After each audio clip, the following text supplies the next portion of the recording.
baby. Hey, baby.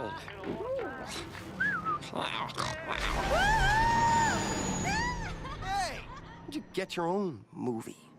Disney's Lilo and Stitch. Coming only to theaters.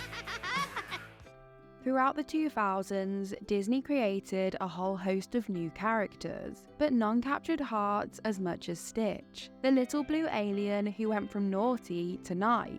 A product of a low-budget movie hoping to offer an alternative model to the high-budget animated films of the 1990s, Lilo and Stitch was an unexpected phenomenon. Unfortunately though, the adaptation of taking Stitch off of the screen and into a theme park attraction was not quite as successful. The concept for Lilo and Stitch came from a failed storybook idea, once pitched by writer and director Chris Sanders. Along with Dean DeBlois, Sanders developed this concept into what we know today, choosing Hawaii to be the film's home, making it the first animated movie set in America's 50th state. The team worked from the animation offices in Florida, yes, the ones located in Hollywood studios, which I'm sure many of you can remember peeping inside on a trip to the theme park. In fact, you might have even inspired one of the tourist characters within the movie. In Florida, the team was far away from Disney executives, which allowed for a more relaxed work environment, perfect for creativity. Their strategy was to make a film which had it all, one which on the surface is pretty strange and fun, but ultimately full of heart. In making Lilo and Stitch, they certainly succeeded. Even today, it remains one of Disney's boldest and most mature films. Lilo and Stitch might center around a weird blue alien, but it is about so much more than that. There's the unglamorous portrayal of Nani's struggles, the realistic dynamic of Lilo's hula group, and the hopeful message of found family and belonging. Plus, the authentic representation of Hawaiian culture, the complex portrayal of good and evil, the humor, and Lilo and Stitch themselves, who serve as perfect mascots for misfits. Oh, and there's Elvis. Lots and lots of Elvis. Following the success of DreamWorks' 2001 film Shrek and the Pixar boom, Disney wanted to show that they could compete with these more mature and unconventional films.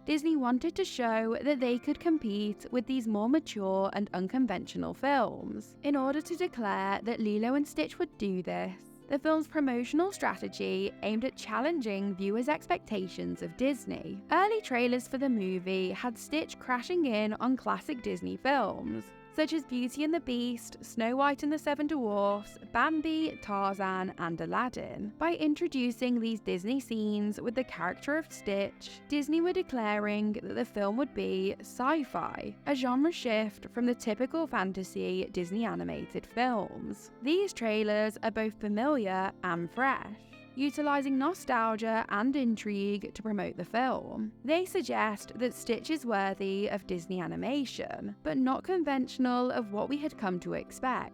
Now, bear in mind that it was 2002, and the internet was not the video sharing hub that it is today. There was no concept of viral videos or viral marketing. These clips were released in cinemas and on Disney DVDs and VHSs. Hey, that's not Simba.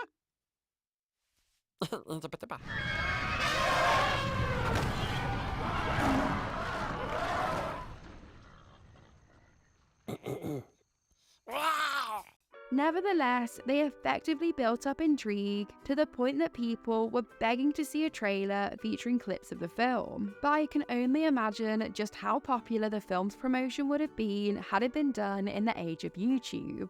Lilo and Stitch was released in cinemas in June 2002, and it did pretty well.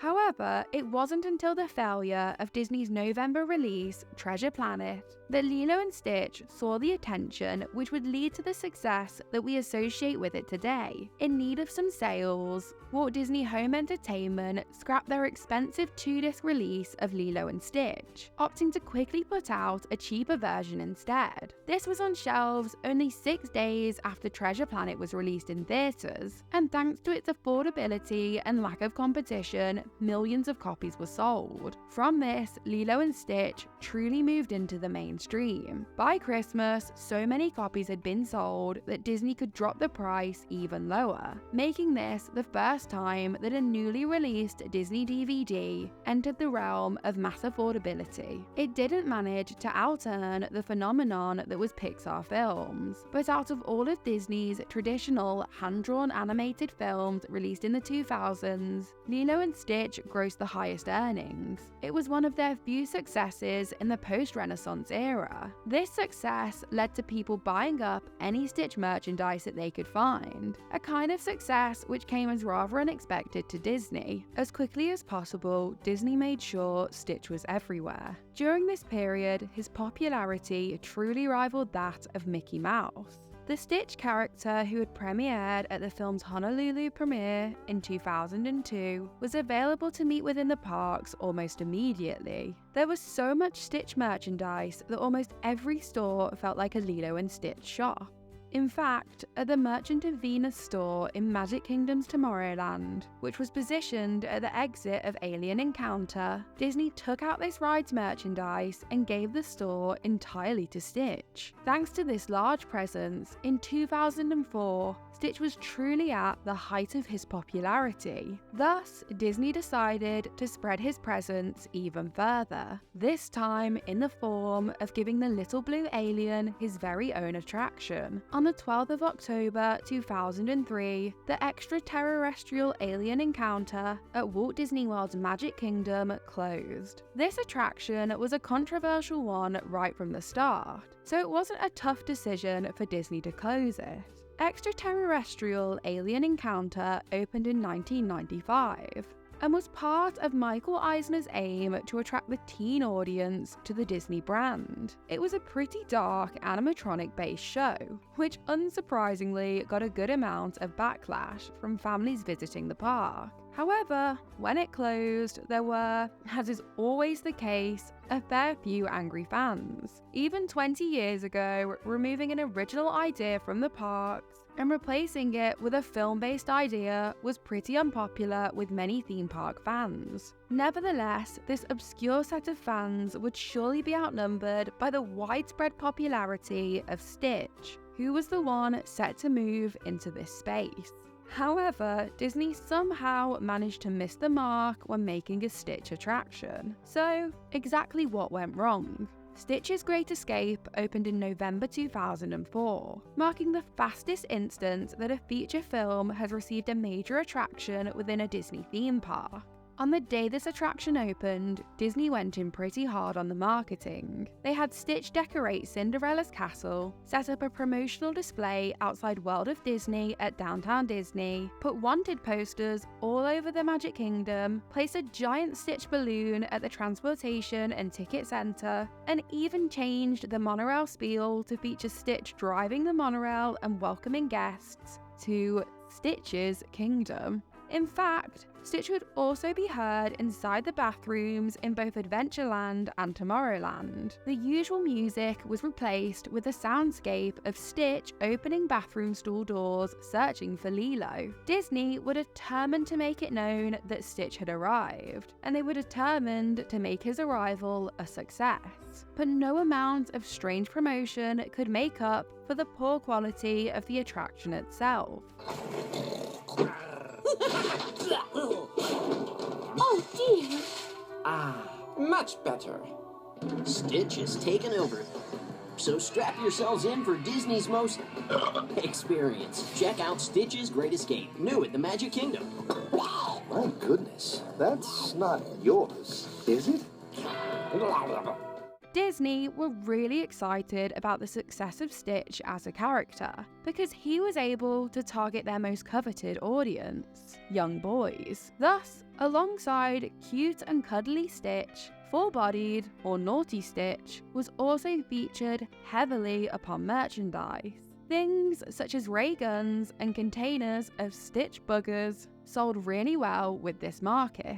but they didn't showcase the essence of what most people loved about Lilo and Stitch, the message of family and belonging. So when fans saw that Stitch's Great Escape would revolve around the bad antics of Experiment 626, they weren't too pleased. Just like the film itself, this new attraction was produced with a pretty low budget. This meant that a lot of the previous attraction was reused, including not only the theatre itself, but also many of the animatronics.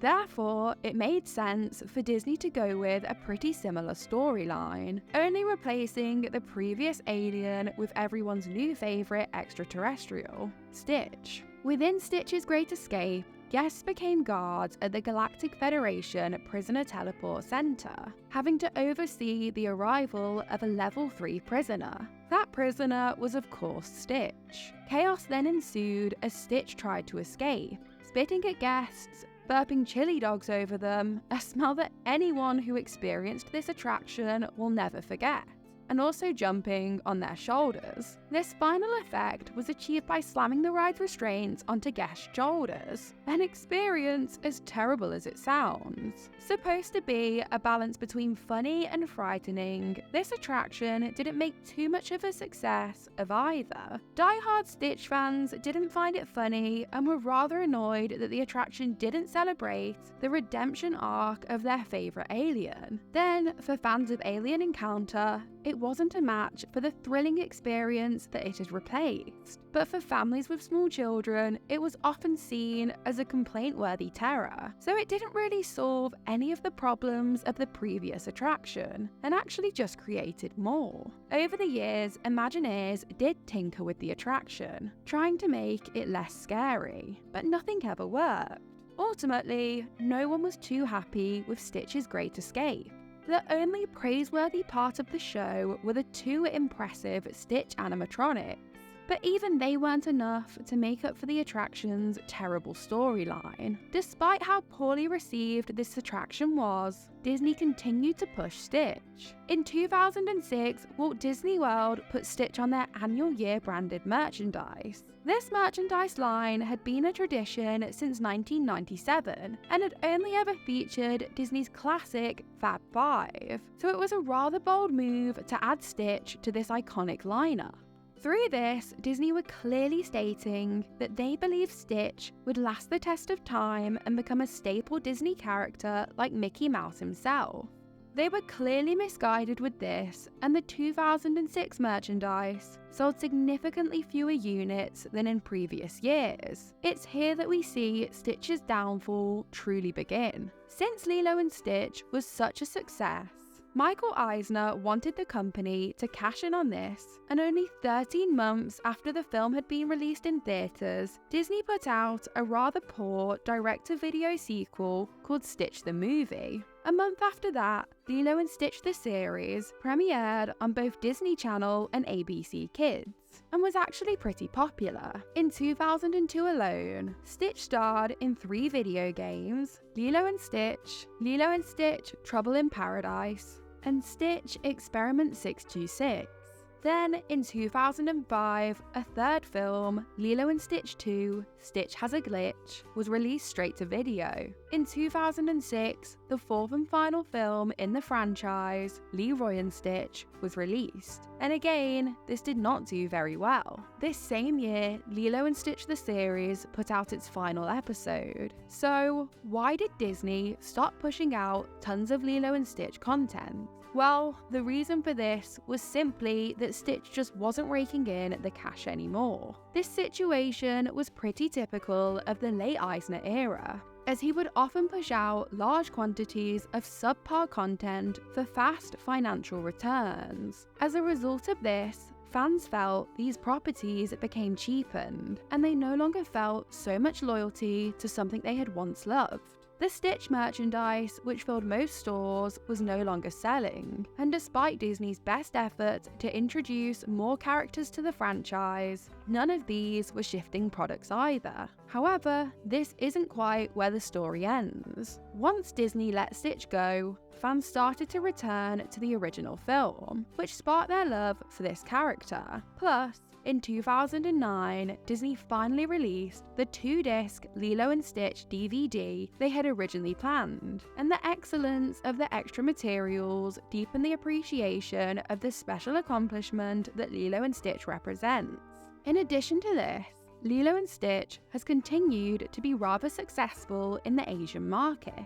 In Japan, the anime Stitch ran from 2008 until 2009, and more recently, the Chinese series Stitch and I was released in 2017. The Disney parks in Asia have also seen a fair amount of Stitch. Most notably, with the opening of the Enchanted Tiki Room, Stitch presents Aloha Akamo Mai at Tokyo Disneyland in 2008. This was actually very well received and is still there today.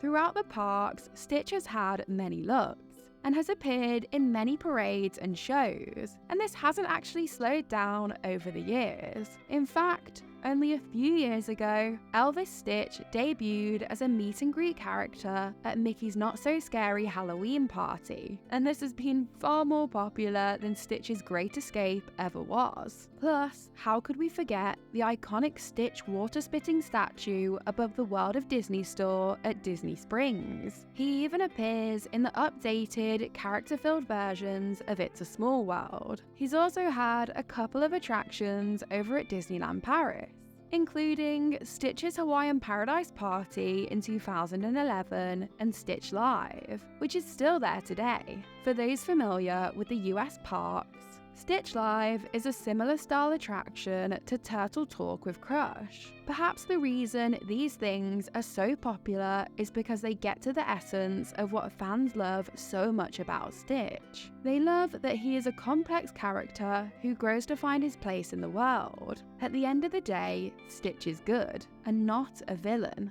Despite never being popular, Stitch's Great Escape lasted an abnormally long amount of time. In October 2016, Stitch's Great Escape switched to seasonal operation, opening only when crowd levels at Magic Kingdom peaked around the holiday season. Then, on January the 6th, 2018, it closed forever. The first pre-show room became Stitch's Alien Encounter, a meet and greet, and there is still no indication that a new attraction will open here soon. But Disney seems to have decided that an empty building is a better addition to Tomorrowland than Stitch's Great Escape. Allegedly, surveys collected suggested to Disney that guests who had experienced this attraction rated their overall experience at Magic Kingdom lower than those who hadn't. Michael Eisner may have made some mistakes in pushing Stitch, and may have even risked his complete demise. But once left alone, Stitch has managed to persist in the heart of fans. Stitch's Great Escape and some of the poor sequels are just a few marks on Stitch's mostly untarnished legacy. Stitch merchandise is still easy to find, and he's only recently inspired a whole new line called Stitch Crashes Disney, which recalls the early teaser trailers. In fact, in 2018, Walt Disney Pictures announced that a live-action adaptation of Lilo and Stitch is in development. Personally, I'm not sure how many people want this, especially considering that Lilo and Stitch's directorial team were driven out of Disney due to interference from John Lasseter. It's hard to imagine that this quirky phenomenon could be recreated, especially without the original team who left to work for DreamWorks and went on to produce the incredibly popular How to Train Your Dragon series. Lilo and Stitch was Disney's attempt to do something new, and they certainly succeeded. But sadly, it might stand as a one-off for the company. Thank you so much for watching. Let us know what you love about Stitch, and if you have any fond or not so fond memories of Stitch's Great Escape. Also, please leave a like, subscribe, check out some of my other videos and the links in the description.